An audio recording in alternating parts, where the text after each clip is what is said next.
Chapter 201 Spirit Land 2. Old Man Nightmare casually explained and pointed at a cave above in the distance. This is Elder Wang's residence. He cultivates ghost cultivation techniques and has several pure ghost cultivators under him. The style of this cave abode was an ancient residence with a cold aura. There were two red lanterns hanging at the entrance, emitting a strange color. Coupled with the already gloomy ghost pit, it looked like a ghost residence at first glance. In fact, there were indeed ghosts inside, but they were not wandering ghosts, but ghosts that knew how to cultivate. Ghost cultivators. Sanshi fell into deep thought. There were two types of ghostly cultivators. One was living people who cultivated ghostly cultivation techniques and became neither human nor ghost. The other type of existence was souls who cultivated without a physical body. They were equivalent to ghosts with cultivation. Either way, they were no longer walking the orthodox path of becoming immortal. Even if they were powerful enough in the future, they would still go to the Nine Nether and live in darkness for the rest of their life. Those who walked this path either had special talents or people like Bai Shaokan who had no choice. This Elder Wang's background is quite interesting. He was originally in the mortal world doing business with the dead. He accidentally came into contact with immortal cultivation techniques. Later on, he couldn't stop himself and finally came to our sect. Old Man Nightmare said casually, "What dead man's business? He collected the corpses and buried them. I heard that he obtained his first immortal cultivation technique in the graveyard. He's considered a legend in his hometown. Looks like there's some luck involved." Sanshi was deep in thought. In this world, if one was not in a sect, it was extremely difficult to cultivate outside. However, in our sect, his strength seems a little ordinary. However, this person often deals with ghosts and has a good relationship with the ghost kings of the spirit land. The blood-robed old ghost revealed some information. Spirit Land. Sanshi still did not know the situation of the heavenly ghost sect. It's in the depths of the ghost pit. There's no sunlight there all year round, and the yin energy is dense. Over the years, many powerful ghosts have accumulated. In ancient times, a powerhouse opened up a space and nurtured many ghost emperors. They can be considered neighbors of our heavenly ghost sect. Sanshi could not help but think of the densely packed ghosts he had seen in the ghost pit. If the blood-robed elder wants to know more about the situation, he can just go and check the sect's ancient records. Old Man Nightmare didn't say much. When they arrived in front of the haunted house, the red door in front of them looked very strange, as if it was dyed red with blood. "Is Elder Wang here? The blood-robed elder is looking for you," he shouted at the cave abode. In the cave abode, Wan Xilian shivered. "Damn it, how did they find us so quickly? Damn it, what should I do? I just sent his mate away and this guy actually jumped out with a whoosh." He cursed in a low voice, but he did not dare to reply. Sanshi waited outside for a moment and frowned slightly. "Perhaps Elder Wan isn't around and you know the place. Why don't you come and take a look next time?" Old Man Nightmare smiled awkwardly. "He's inside. He doesn't seem to want to see me." Sanshi looked at the array formation outside the cave abode and sneered. This array formation was only class 4. Not to mention seeing through it at a glance, it was not a problem to determine if its master was inside. Old Man Nightmare stared at the cave abode in surprise and realized that something was wrong. Elder Wan had appeared before.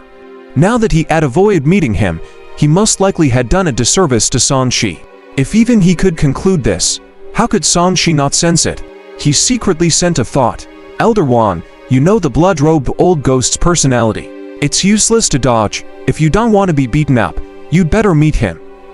In the cave dwelling, Wan Xilian's expression changed. In the end, he gritted his teeth and stood up. "Sure, share. Hurry up and welcome the guests." Squeak. The red door of the mansion opened, and two phantoms, red and yellow, appeared lightly. They flew in front of Sanshi and Old Man Nightmare without touching the ground. "Greetings, elders." Sanshi saw that the two spirits were bowing to him timidly. A middle-aged man in a long black robe strode over from the door. His aura was cold, and his face was long and pale. His lips seemed to be covered in makeup, and he did not look like a living person at a glance. Putting on a stiff smile, the latter clasped his fist and said, "Greetings to the two of you. Why are you suddenly looking for me? Where's Shaokan? I want to see her." Sanshi went straight to the point. He felt that since this guy was a little fishy, There was no need to beat around the bush. Xiaoqin went out on a mission and won't be back for a while, Wan Xilian said calmly. Really? Songqi looked at the latter meaningfully. I don't have a good temper. Whoever provokes me will definitely take revenge. I don't want to get into a conflict with Elder Wan again after I've just fought. Wan Xilian felt uncomfortable. This was clearly a threat, and he was getting a little afraid. It's indeed a quest. I saw that Xiaoqin is talented and is a spirit, so I arranged for her to cultivate in the ghost world. Her cultivation speed there will definitely be much faster than here. Wan Xilian insisted that it was a quest. Tan did not say that he had arranged it on purpose. Songqi did not have any evidence to prove that the other party had maliciously dealt with by Xiaoqin. He only said firmly, ask her to come back. I have something to discuss with her. The latter immediately looked troubled. This is very troublesome. The spirit land is special. I can't communicate with it for the time being. A golden light flashed in Songqi's hand. He took out a golden spear and spun it in his hand. He stared at Wan Xilian with a dark expression. Do you want to taste the power of these Dharma treasures? Wan Xilian's voice became much louder. Why? Blood-robed elder, are you going to hit me? What right do you have to hit me? Are you still playing me for a fool? Songqi's body emitted a golden light, and a powerful pressure enveloped the surroundings. His scorching nomological power turned into flames and burned. The extreme Yan power made Zhu and Cher scream miserably. Their bodies were burned by the masculine power and they hurriedly hid back in their cave abodes in fear. Wan Xilian's body was emitting sizzling sounds as the thing smeared on it slowly melted. His expression was ugly. Blood-robed old ghost, don't go overboard. In not easy Tobuli. Ha. Without an author were, Songqi raised the spear that he had yet to refine and smashed it over. The latter's expression was cold. A long needle appeared in front of him, and he stabbed it at Songqi. He did not stab his weapon. Dharma treasures like needles were not suitable for head-on collisions with spears. The hair-thin needle shot toward Songqi's eyes. Although it was a Dharma treasure, the destructive power it contained made Songqi's eyes hurt. This was under the condition that he had not yet been stabbed. A circle of solid golden light appeared on his body. This was the power of the diamond spirit body. Coupled with the powerful 9-Yan nomological power, it formed layers of defense. On the other hand, Wan Xilian also activated the protective power of his Dharma treasures. Dang, Wang Xilian, who had Dharma treasures protecting him, was instantly sent flying back, smashing a hole in the door of his cave abode. Wan Xilian's needle was stuck in Songqi's defense, although it almost pierced his skin. In the end, both sides were in a stalemate. His pupils constricted.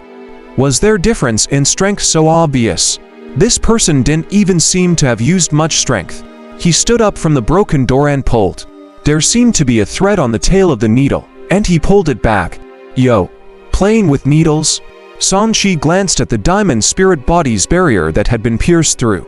If he had not used a portion of his strength just now, he would probably have been injured. This was the first time he had encountered someone of the same level who could break through his defense so easily. Needle-shaped Dharma treasures were indeed indispensable. He wasn't afraid. He rushed over and smashed randomly, causing Wan Xilian to suffer a loss. Blood-robed elder, please show mercy. Old Man Nightmare had no choice but to stop the fight. He was afraid that if the fight continued, Wan Xilian would be beaten to death. I won't stop until he tells me. Songqi continued to approach Wan Xilian. The dharmic powers on his body surged even more, and his aura was increasing. Boom! With a loud bang, Wan Xilian's door was shattered by Songqi. He vomited blood non-stop. His eyes were filled with shock. Was the disparity between them so great? He had tried his best to attack, but he was no match for him at all. The other party was simply a humanoid Dharma treasure. His body was hard and his strength was terrifying. Stop it, I admit defeat. He raised his hands in surrender. I've arranged for your maid to be assigned to a ghost king in the ghost realm. But this is a good thing for her.